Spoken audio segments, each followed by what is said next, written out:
Je m'apprête à entrer dans une partie de Tokyo cachée de la société, l'unique bidonville appelé Sona. Tokyo Skider est un endroit où les touristes ne vont jamais. Ce petit quartier a été effacé des cartes japonaises parce que le gouvernement ne veut pas que tu saches que la pauvreté existe ici. Des exclus traînent avec de la bière bon marché pendant que des hôtels proposent des chambres à des prix dérisoires. Je veux voir à quoi ressemble un bidonville dans l'une des villes les plus riches du monde, car Tokyo ce n'est pas que des restaurants chics et des gadgets high-tech. J'ai 3 objectifs pendant que je filme à Sona. Premièrement, passer du temps avec autant de résidents locaux que possible. Deuxièmement, essayer de documenter les conditions de vie à l'intérieur de la maison de quelqu'un, là où ils dorment. Troisièmement, rencontrer un membre des Yakuza, le célèbre gang japonais qui contrôle ces rues. Puis-je voir ton doigt? Pour réaliser tout cela, je vais retrouver mon ami local Kos, qui m'aidera à naviguer dans les ruelles sinueuses qui séparent ce bidonville du reste de Tokyo. Le taxi vient juste de nous déposer, je pense que nous sommes tout prêts. L'atmosphère ici ressemble à un Tokyo d'après-guerre, loin des bâtiments brillants et des lumières néons. En marchant dans la rue, il y a des déchets partout, juste des tas de détritus. Regarde ça, on sent déjà que c'est différent ici par rapport aux autres quartiers de Tokyo. Je n'ai encore vu aucun étranger dans tout ce secteur, et pourtant nous sommes en pleine saison des cerisiers en fleurs, donc il y a des touristes partout à Tokyo. Peut-être que je peux réserver ton hôtel ici? Non, s'il te plaît non. S'il te plaît non. Nous avons du mal à trouver, alors nous demandons autour de nous. Apparemment, c'est de l'autre côté de la rue, quelque part dans cette direction, nous a-t-on dit. Il est impossible de trouver cet endroit à moins de savoir où aller. C'est parce qu'en 1966, le gouvernement japonais a ordonné que le nom Sona soit supprimé de tous les registres officiels. C'était une tentative de camoufler son association avec la pauvreté, l'alcoolisme et la violence. Ça a l'air un peu différent, non? Oui, c'est normal, c'est normal. Il y a beaucoup d'hôtels ici, et quand on regarde les prix, c'est 2000 yens la nuit, ce qui équivaut à environ 10 $. Partout ailleurs à Tokyo, tu ne peux pas trouver une chambre à moins de 70 $ la nuit. Regarde, il y a déjà des sans-abri. Salut, comment ça va? Américain? À quoi ressemble une journée typique dans la vie des gens qui vivent ici? Ce n'est pas très joyeux. Les gens qui vivent ici, c'est comme s'ils fuyaient les Yakuza. Oh, vraiment? Et ils sont soutenus par le gouvernement?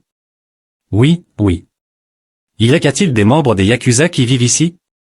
Beaucoup. Il y a des bureaux des Yakuza. Quelles sont certaines des choses les plus folles que tu as vues en vivant ici? Il a vu beaucoup de gens mourir ici. Il a tenté de se suicider. Oh, il a pris 50 médicaments? Pourquoi as-tu tenté de te suicider? Il était épuisé par la vie. Est-ce dangereux ici? Avant, il y a longtemps, oui. Mais il s'entretuait. Assister à des émeutes à Sona n'est plus courant de nos jours, mais c'était une partie essentielle de l'histoire du bidonville. Après la Seconde Guerre mondiale, des petits villages de tentes ont été installés dans ce quartier pour les personnes rendues sans abri par les bombardements américains. Alors que ces villages se sont transformés en auberges bon marché, Sona est devenu peuplé d'ouvriers à la recherche d'emploi et d'abri. Ce sont ces hommes qui ont reconstruit le Japon moderne, la tour de Tokyo, les infrastructures pour les Jeux Olympiques de 1964, ainsi que les routes et autoroutes essentielles. Mais aujourd'hui, ils sont oubliés et doivent survivre avec de petites pensions, buvant de la bière et jouant à des jeux de société pour passer le temps. Est-ce que c'est vraiment un bidonville à Tokyo? Il y a des tas de déchets partout. Après avoir marché quelques pâtés de maison, nous tombons sur un parc dont on nous dit qu'il est le centre d'activité du bidonville. Il y a beaucoup d'hommes âgés ici, tous avec une bière à la main, et ils jouent tous à des jeux. Il est 13h28 et ils ne font que boire de la bière. Est-ce que c'est là où tu dors? Je ne comprends pas ce qu'il dit. Depuis combien d'années es-tu ici? Un gars étrange. Ce type pourrait certainement lui botter les fesses, il est costaud. Ces gars sont sympas, mais pas très accueillants. Au début, on pourrait penser qu'ils seraient amicaux et accueillants, mais ils étaient plutôt du genre va-t'en. J'ai un plan. C'est un peu difficile de se faire accepter, alors on va acheter beaucoup de bière parce qu'ils boivent tous. Tu penses qu'ils seront contents? Heureusement, au Japon, il y a des 7-Eleven partout, et tu peux acheter de tout. Nous revenons au parc avec beaucoup de bière. Ils sont heureux maintenant. Tu viens de ton lit? Comment tu t'appelles? N.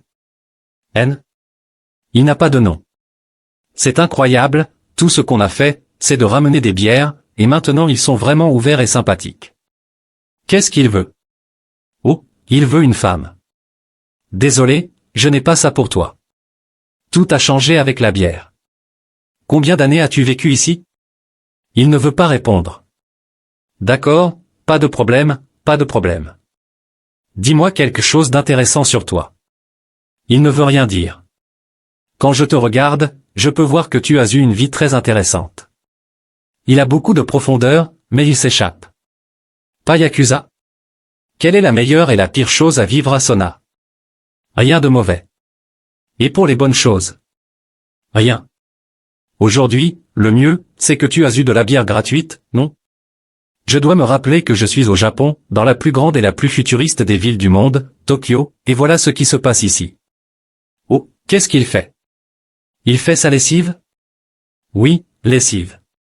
Moi aussi, je dois faire ma lessive, je devrais revenir ici. Il y a 10 personnes qui dorment ici chaque jour. Il ne semble pas y avoir beaucoup d'endroits pour dormir ici, mais apparemment, il y en a. Est-ce que tu as une famille? Pas d'enfant. Puis-je te demander ton âge? 77 ans. Waouh, tu fais beaucoup plus jeune. Tu aimes vivre ici? Il peut manger tous les jours, de la nourriture gratuite, il est content. Est-ce que tu bois de la bière tous les jours? Oui. Qu'est-ce qui te rend heureux dans ce monde? Rien. Ils répondent tous, rien. D'accord. Tu te sens en sécurité ici? Je ne me sens pas à l'aise de leur parler, je ne sais pas. S'ils se fâchent ou non? Non, ils ne sont pas en colère, ils essaient d'être gentils avec nous, mais pas de la meilleure façon. Certains ne savent pas comment communiquer, donc quand tu continues de leur poser des questions, ils finissent par répondre, rien, rien. Des gens réservés. Tu penses qu'ils sont timides? Non, ils ne sont pas timides, ils n'acceptent juste pas les échanges, ils veulent seulement recevoir, mais sans donner. Dès qu'on leur a donné des bières, tout le monde est devenu heureux. Mais après avoir bu, ils nous ont juste dit de partir. Qu'est-ce que ça fait de vivre dans cette communauté? C'est amusant. Pourquoi? C'est facile de vivre ici, confortable. Ils aiment boire de la bière ensemble. Tu bois de la bière tous les jours? Oui. Ils reçoivent de la nourriture, mais une fois par semaine. Les gens ici travaillent-ils ou ils restent juste à boire de la bière toute la journée? Le gouvernement leur donne de l'argent, donc ils utilisent le reste pour boire de la bière. Combien le gouvernement te donne-t-il chaque mois? 400 $. Est-ce stressant de vivre dans cette partie de Tokyo? Non, ils ne s'en soucient pas, ils aiment communiquer avec les gens, mais il y en a de moins en moins. Y a-t-il des femmes qui vivent ici, ou seulement des hommes? Non, seulement des hommes, car il y a beaucoup de problèmes. Tu veux une bière? Où allons-nous? Ce vieil homme adorable à vélo, on lui a offert une bière, et il a dit, oui, je peux te montrer ma petite communauté ici. Il nous emmène chez lui. Il marche vite. Ce que je vois ici est incroyable. Ça ressemble à une chambre d'étudiant en désordre, avec des restes de nourriture sur le comptoir, des vêtements mouillés suspendus au plafond et des gens entassés comme des sardines.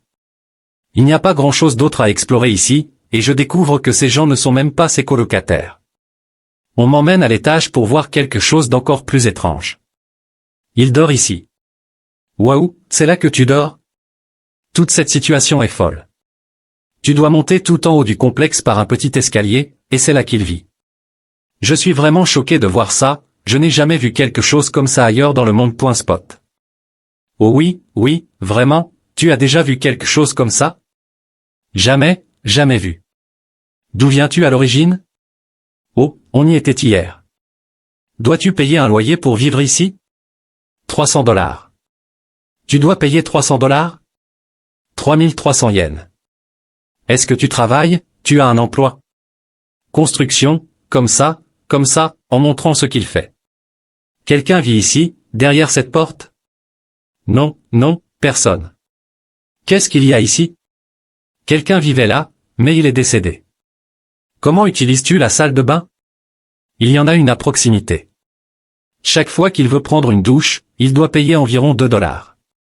As-tu un plan pour partir, ou penses-tu rester ici pour toujours? C'est ok, c'est confortable pour lui ici. As-tu une famille? H, célibataire. Pas d'enfant. Dirais-tu que tu es heureux ou triste en ce moment? Pas de bonheur, pas de tristesse, juste habitué à cette sensation. Tu as vécu à Tokyo depuis longtemps. Quelles sont tes impressions sur cette situation? Je n'ai jamais vu un endroit comme ça, jamais parlé à des gens comme eux, alors je suis juste choqué. À quoi ressemble une journée dans ta vie, du matin au soir? Je me promène, je joue à des jeux de société, je bois de la bière, puis je vais me tenir debout, et je reviens. Et pour la nourriture? Des groupes de volontaires lui donnent de la nourriture gratuitement. Il y a tellement de choses ici, des ciseaux, des vêtements, des baguettes. Quelqu'un est-il déjà venu te rendre visite chez toi? Jamais. Comment te sens-tu que nous soyons là? C'est un peu comme un accueil. Bienvenue. C'était fou, mec. Oui, je suis choqué par le contraste entre Tokyo et ce bidonville. Mais je crois qu'il est important de mettre en lumière la dignité de ceux qui sont souvent oubliés. Mais maintenant, il est temps de passer à l'étape suivante. En coulisses, j'ai contacté tous mes contacts japonais dans l'espoir de rencontrer un vrai yakuza. Après de nombreux échecs et des arnaques potentielles, j'ai enfin pris contact avec un gars qui acceptera de parler devant ma caméra. Mais il vit dans le sud du pays. Kos et moi prenons un dernier vol pour le rencontrer et en apprendre plus sur le monde sauvage du gang le plus dangereux du Japon. Nous venons d'arriver à la périphérie de Fukuoka pour rencontrer un yakuza en chair et en os. C'est un peu effrayant de le rencontrer la nuit. Il préfère qu'on se voit en soirée, alors nous nous retrouvons sur un parking au hasard, et nous attendons qu'il arrive. Es-tu nerveux? Oui, c'est pourquoi mon esprit est troublé. Le nom du gangster est Yama, et avant de commencer à filmer, il me demande de rester discret pour éviter d'attirer l'attention. Tout ce que je sais pour l'instant, c'est qu'il a grandi avec les mauvaises fréquentations à Fukuoka, en se battant et en ayant des ennuis avec la police dès son plus jeune âge. Quand tu étais jeune, savais-tu que tu voulais devenir un yakuza? Il détestait les yakuza quand il était enfant. Il avait un problème avec son cœur et son dos, donc il avait besoin d'argent. Il a cherché un emploi et ce travail était lié à yakuza. Je peux voir ton doigt? Rire. Il dit qu'il a dû essayer de couper, et il a dit non. Le yubitsum est une pratique stricte qui représente la loyauté. Quand un membre des yakuza échoue à sa mission, il peut être obligé de couper une partie de son propre doigt pour compenser son erreur. Ce rituel remonte à des siècles et constitue une forme de manipulation psychologique. Tu l'as coupé toi-même ou quelqu'un l'a fait pour toi? Il l'a fait lui-même. Tu n'as pas ressenti de douleur? Non, et il en est fier maintenant. Maintenant que nous sommes amis, nous nous dirigeons vers le centre-ville pour retrouver le pote de Yama, un autre membre du gang. C'est assez dingue, mec, nous le suivons maintenant dans sa voiture étrange. Regarde sa plaque d'immatriculation, qu'est-ce que c'est que ça? La ville est plutôt animée, il se passe beaucoup de choses dans cette zone du centre-ville. C'est fou, si tu regardes la carte, Fukuoka est la grande ville la plus proche de Busan, en Corée du Sud, juste de l'autre côté de la mer. Mec, cette ville est cool, tu y es déjà venu, non? Oui, plusieurs fois, mon père est d'ici. D'accord, nous avons retrouvé nos gars, et nous nous baladons à Fukuoka. Ce qui est dingue, c'est que quand nous marchons dans les rues, personne ne sait que ce sont des yakuza. Aux États-Unis, les gangs sont fortement impliqués dans la drogue. Les yakuza consomment-ils de la drogue? Oui, la plupart en consomment. Quelles sont les drogues les plus courantes qu'ils prennent? Comme l'héroïne.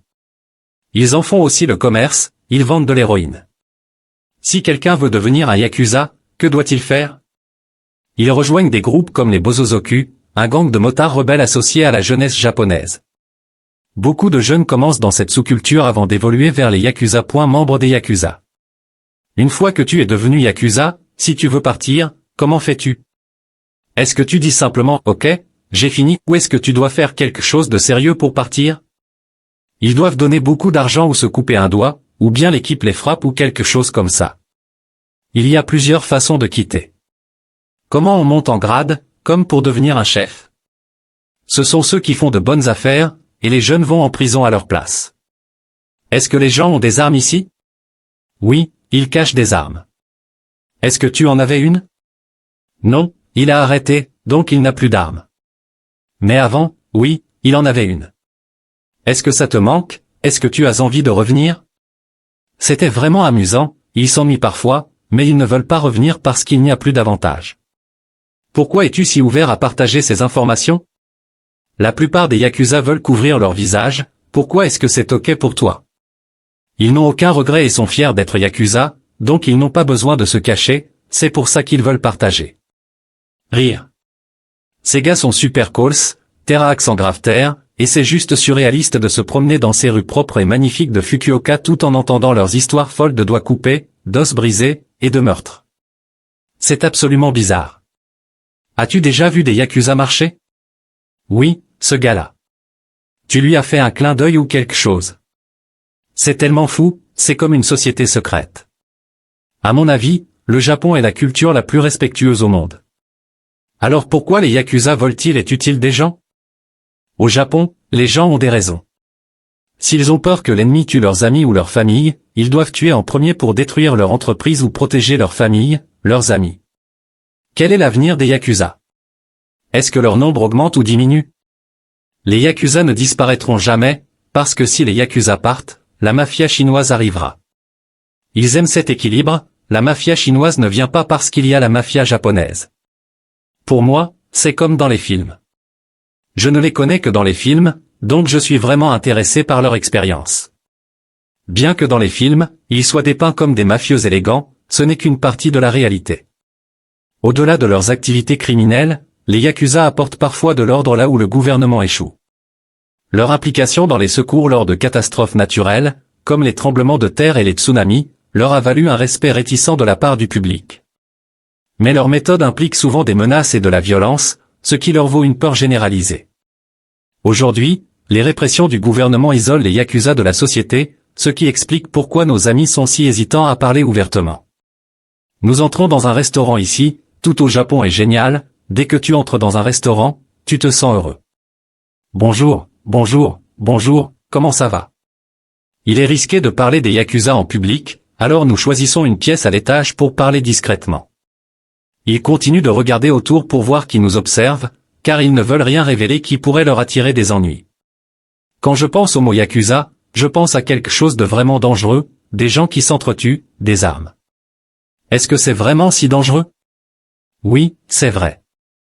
Après qu'il ait rejoint les yakuza, environ 3 mois plus tard, son patron a été tué. Quelle est l'histoire la plus effrayante que tu puisses me raconter? Son patron était vraiment fou et il lui a demandé de casser une fille. Il ne voulait pas le faire, mais son patron était fou, et il devait obéir. Est-ce que tu te sens mal à propos de ça maintenant? Non. As-tu fait des études universitaires? Non, il n'a même pas terminé le lycée. En général, comment fonctionne l'argent chez les yakuza? Est-ce qu'ils ont des emplois? Comment gagnent-ils leur argent? L'industrie du sexe, et aussi les yakuza prêtent de l'argent et ils prennent beaucoup plus. Si tu es pauvre, ils s'appauvrissent ensemble, si tu es riche, ils s'enrichissent ensemble. Ils prennent toujours soin de leur équipe, et si leurs affaires marchent bien, beaucoup de belles femmes viennent, et ils travaillent dur parce qu'ils gagnent beaucoup d'argent. Combien de temps as-tu été yakuza? Pendant des années. Quel était le meilleur et le pire aspect d'être yakuza? Les combats yakuza, c'est comme un conflit, les gens doivent tuer quelqu'un. Oui, donc c'était la meilleure partie, il disait que lorsqu'il gagnait, il se sentait heureux et c'était le meilleur moment. Et le pire moment? La police. Combien de fois as-tu été en prison? Il n'a été en prison qu'une fois, quand il était jeune, comme au lycée. Il y est resté en tout 10 ans. Pourquoi as-tu été arrêté? Il a frappé un type avec un marteau sur la tête, mais il n'est pas mort. Les tatouages sont-ils une obligation pour être un yakuza? Cela dépend du clan yakuza. Si la communauté yakuza a beaucoup d'argent, ils peuvent se payer des tatouages, mais s'ils n'ont pas beaucoup d'argent, ils n'en ont pas. Au Japon, les tatouages sont historiquement associés aux organisations criminelles comme les yakuza. Les membres décorent leur corps avec des tatouages élaborés comme symbole de statut, et à cause de cela, les tatouages sont mal vus au Japon. Même si les attitudes envers le tatouage évoluent, tu n'en verras pas beaucoup en te promenant dans les rues. Nos ventres sont pleins et nous suivons les yakuza dans des lieux discrets ici. C'est ma première fois dans cette ville, donc je suis vraiment excité. Je n'arrive pas à croire leurs histoires, et c'est vraiment intéressant. C'est fou, mec. Oui, c'est vraiment fou, c'est vraiment fou. Je suis toujours effrayé par eux à cause de mes stéréotypes des yakuza, que ce sont des gens dangereux, faciles à énerver, et prêts à se battre. Je fais vraiment attention à la façon dont je parle japonais avec eux, j'utilise toujours un ton respectueux. J'espère qu'on ne va pas mourir. Nos amis nous emmènent dans un bar clandestin à Fukuoka. Ce n'est pas un hasard si les yakuza traînent dans des endroits discrets comme celui-ci. Dans des conversations à voix basse, des accords sont passés et des alliances sont forgées. Il fait froid dehors, mec. Rire. Chien. C'est fort. Que penses-tu de sa vie? Sa vie est vraiment compliquée, il n'y a rien à dire sur lui. Soutiens-tu ses décisions de devenir yakuza? Non, elle dit juste que c'est compliqué, mais c'est ok parce que c'est sa vie. Est-ce que les yakuza contrôlent tous les bars de Tokyo? Oui, ils contrôlent les quartiers de la vie nocturne. Que se passe-t-il si un touriste comme moi entre dans un bar et crée un problème avec les yakuza? Est-ce qu'ils vont me tuer? Si tu es ivre et que tu fais quelque chose, ils pourraient te tuer. Ils essaient de t'arrêter mais s'ils ont des problèmes d'argent, ils te demandent de l'aide et ils discutent simplement, ils ne te tuent pas. Oui, ils ne te tuent pas. Quelqu'un est complètement saoul ici. Si tu pouvais délivrer un message à tout le monde dans le monde, que dirais-tu? Ce n'est pas facile de changer ta vie, mais tu peux y arriver. Soyez heureux tout le monde, et n'abandonnez jamais. Ces dernières 24 heures ont été folles au Japon. D'explorer le seul bidonville de Tokyo et de rencontrer ses habitants, qui semblent avoir été oubliés, à découvrir le monde secret des yakuza et leur influence stupéfiante sur la société japonaise, j'ai maintenant découvert un côté sombre de ce pays, difficile à croire. Écoutez, je sais que beaucoup d'entre vous ont une obsession pour le Japon, tout comme moi, et même après 11 voyages ici, je sais que je reviendrai toujours pour découvrir, manger, et traîner. Mais si vous devez retenir une chose de cette vidéo, c'est que même dans le pays du soleil levant, les ombres courent profondément.